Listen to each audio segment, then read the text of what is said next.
আসবে না? কি বলেছে তোমারে? ওই তো এমপি, ওনার বাবা হচ্ছে জামাতের এমপি গোলাম রসুল নাম করা। এখন বাবার ক্ষমতার অপব্যবহার করে উনি যা তা বলতে পারে। উনি হুজুরদের গায়ে হাত তুলবে, গালিগালাজ করবে, উনি গার্জিয়ানদের গায়ে হাত তুলবে, বাচ্চাদেরকে ভয় দেখাবে, মারবে। যখন আমরা কিছু বলতে যাই ওনার নাকি মানসিক সমস্যা, উনি নাকি পাগল। আসলে এগুলোর কিচ্ছু না, বাবার ক্ষমতারে অপব্যবহার করে ওনারা যা তা করে বেড়াচ্ছে। সকালবেলা তো তাই করলো, হুজুরদের এসে গায়ে হাত তুললো, আমাদের গার্জিয়ানদের মেরে মাথা ফাটালো। আমরা এটার বিচার চাই। মাদ্রাসা ছাত্রছাত্রীদের সাথে এমপি মহোদয়ের মেয়ের একটা ঝামেলার কারণে এখানে উদ্ভূত পরিস্থিতি তৈরি হয়েছে। আমরা এসেছি, আমরা উভয় পক্ষের সাথে কথা বলেছি এবং অতি দ্রুতই এটা সমস্যার সমাধান হয়ে যাবে এবং পরিস্থিতি আমাদের নিয়ন্ত্রণে আছে, কোনো সমস্যা নেই। ঘটনাটা গতকালকের ঘটনা, সেইটারই রেস ধরে আজকের ঘটনাটা, এবং আমরা উভয় পক্ষের সাথে আলাপ আলোচনা করছি, অতি দ্রুত এটা সমাধান হয়ে যাবে। আমরা কারো অভিযোগ সাপেক্ষে তদন্তপূর্বক আমরা যথাযথ আইনি প্রক্রিয়া অবলম্বন করব। এই রাস্তায় অধিকাংশ সময় গার্ডিয়ানরা থাকে, বাচ্চারা থাকে। গতকাল সন্ধ্যার দিকে আমার মেয়ে এটা নিয়ে তাদের সাথে একটু কথা বলার পরে বাগদানটা হয় এবং আমার মেয়েকে তারা মারে। এরপরে আমার মেয়ে সেখানে যাক, আমার স্ত্রীও ছিল আসলে স্বামী দিনা, সেও সেখানে নিগৃহীত হয়েছিল। ওরা আজকে আমি 10টার দিকে মাদ্রাসার হুজুরে যখন জিজ্ঞাসা করলাম যে মাদ্রাসাটা যেহেতু আমি প্রতিষ্ঠা থেকে সহায়তা করেছি, এই এলাকার আরও প্রায় 20-30টা ফ্যামিলি আছে, তারা এটাকে এইভাবে নিতে পারে না, যেহেতু রোডটা সবসময় ব্লক থাকে এবং রোডটা তো আমাদের কেনা জমি, কাজেই রাস্তাটা সবসময় সচল রাখা দরকার, চালু রাখা দরকার, যাতে কোনো ভিড় না হয়। আপনার গার্ডিয়ান যারা আসবে প্লাস বাচ্চারা যারা থাকবে তাদেরকে ভিতরে রাখার ব্যবস্থা করে। এই কথা বলার পরে যে সমস্ত গার্ডিয়ান মহিলা ছিল চারিদিক থেকে আমাকে ঘিরে ধরে এবং আমাকে নানাভাবে নাজেহাল করতে থাকে। আমি তাদেরকে বললাম যে বিষয়টা আমি মাদ্রাসা কর্তৃপক্ষের সাথে কথা বলছি, আপনারা তো আমার সাথে কথা বলতে পারেন না। এরপরে আমার মেয়ে যাওয়ার পরে আমার মেয়েকে তারা মারে।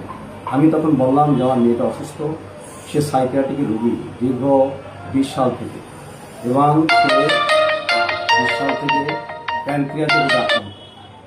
সাইকিয়াট্রিক রোগী হওয়ার কারণে ঢাকা, খুলনা, যশোর এবং ইন্ডিয়াতে আমরা দেখিয়েছি। প্যানক্রিয়াস ড্যামেজ হওয়ার কারণে আমি তাকে হায়দ্রাবাদ পর্যন্ত নিয়েছি। প্রতি মাসে 1-2 বার তাকে হাসপাতালে ভর্তি করানো লাগে পেটে ব্যথার কারণে। এ পর্যন্ত প্রায় 25 থেকে 30 বার সে হাসপাতালে ভর্তি হয়েছে এবং 3-4 বার তাকে আইসিইউতে রাখতে হয়েছে প্যানক্রিয়াস ড্যামেজ হওয়ার কারণে। আমি বললাম যে আমার মেয়েটাকে মারেন না। তারপরে আমার মেয়েকে তারা মারতে থাকে। যাওয়ার এক পর্যায়ে আমার স্ত্রী যায়, আমার স্ত্রীকে তারা মারে। তখন আমি এক পর্যায়ে সেখান থেকে আমার মেয়ে এবং স্ত্রীকে সেভ করে আমি আমার বাসার ভিতরে চলে আসি। এরপরে তারা এলাকার যারা উশৃঙ্খল যুবক তাদেরকে খবর দিয়ে এসে আমার বাসা ভাঙচুর করেছে, আমার গেট ভাঙচুর করেছে, বাসার বিভিন্ন গ্লাস ভাঙচুর করেছে, অকথ্য ভাষায় তারা গালিগালাজ করেছে। তারপরেও আমি বলতে চাই এলাকার জনগণকে যে আমি সহনশীল পরিবেশ বজায় রাখতে চাই, সবার সাথে সহযোগিতা করে বসবাস করতে চাই। আমার কারোর সাথে কোনো ক্ষোভ নাই, কারোর সাথে আমার কোনো রাগ নাই। আমি দীর্ঘ 16 সাল থেকে এখানে বাড়ি করে বসবাস করছি। এলাকার কোনো মানুষ আমার আচরণে কেউ কখনো আমার মনে বলতে পারবে না যে কারো আমি ক্ষতি করেছি। আমি এলাকার মানুষকে সবসময় সহযোগিতাই করি। কাজে আমি এই ঘটনা অত্যন্ত দুঃখিত এবং মর্মাহত।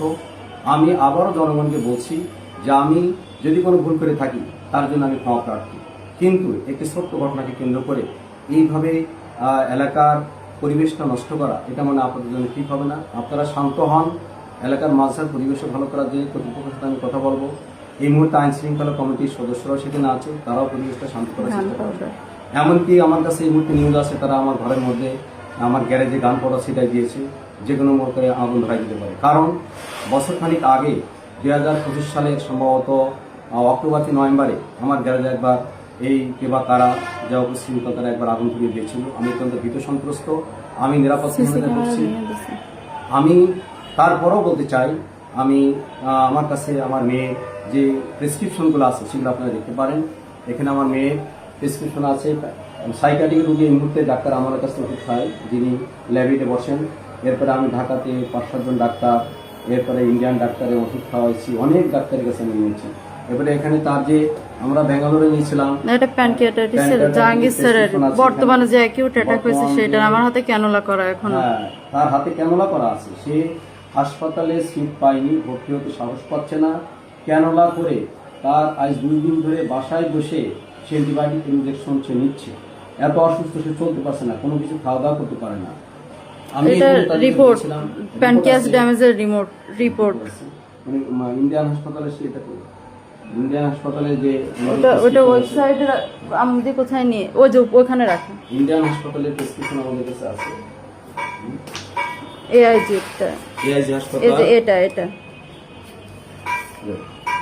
ইন্ডিয়ান হায়দ্রাবাদের এআইজি হাসপাতালে তাকে দেখানো হয়েছিল, সে প্রেসক্রিপশন আছে, সেখানে সাইকিয়াট্রিক রোগী ডাক্তারও দেখেছিল, প্যানক্রিয়াস ডাক্তারও দেখছিল।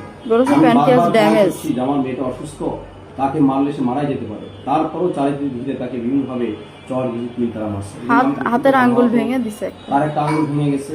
আমি যদি আমাদের ঘটনায় কেউ আহত হয় তার জন্য আমি দুঃখ প্রকাশ করছি, আমার ঘটনায় যদি কেউ দুঃখ পান তার জন্য আমি মর্মাহত। আমি সবার কাছে ক্ষমা প্রার্থী। আমি চাই পরিবেশটা সুন্দর হোক, ভালো হোক, আমরা সহনশীলভাবে সবাই একসাথে বসবাস করতে পারি।